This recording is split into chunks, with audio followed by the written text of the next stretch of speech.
l'initiative phare du partenariat entre l'ESCP Europe et l'ENA, qui a vu le jour il y a très peu de temps, puisque c'était il y a un peu plus d'1 an.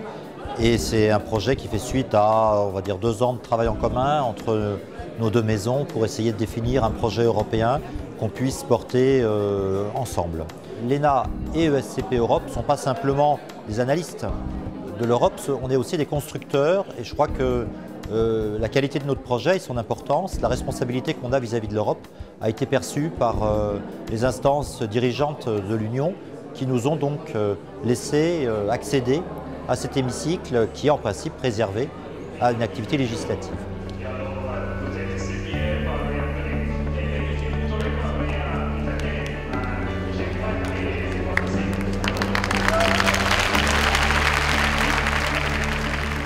Pour une rentrée à l'ESCP Europe, on a une rentrée au sein de l'Union européenne, au Parlement européen de Strasbourg.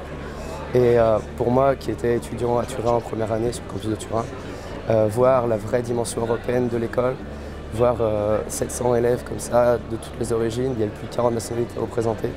C'est quelque chose de totalement nouveau et c'est juste génial. Il n'y a pas une plus belle façon de les accueillir au sein de notre programme et de leur montrer qu'on leur proposera des parcours divers et des parcours qui leur permettront de créer des contacts, de tisser des réseaux tout partout dans le monde. C'est l'exercice qui leur permet de prendre conscience qu'ils sont effectivement, c'est une école au cœur de l'Europe.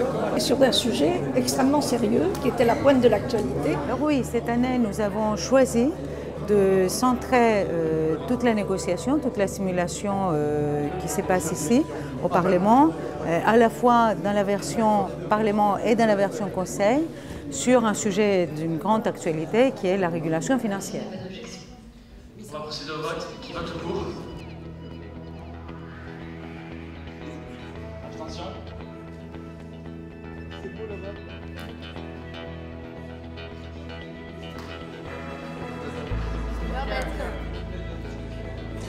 Alors, en ce qui concerne les étudiants, ce que je pense, c'est qu'il y a un apport en fait sur le plan méthodologique, sur le plan des relations sur le plan du fonctionnement des groupes, comment arriver à un compromis, comment se dessine en fait une négociation, comment se prépare un processus de vote, comment se prépare une synthèse effectivement sur des amendements.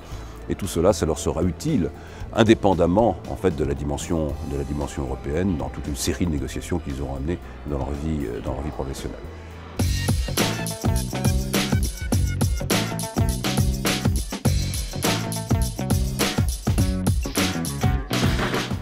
Et là, nous sommes passés au vote des amendements.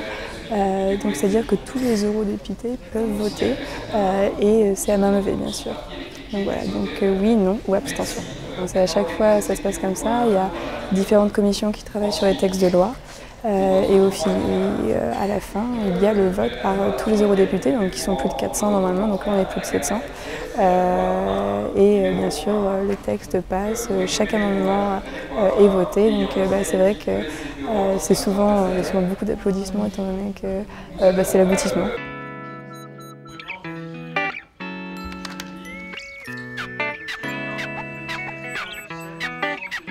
C'est un moment exceptionnel et surtout participer à tellement de conférences différentes avec des gens différents, négocier même en anglais, en français avec des gens qui parlent des langues tellement différentes, c'est fou.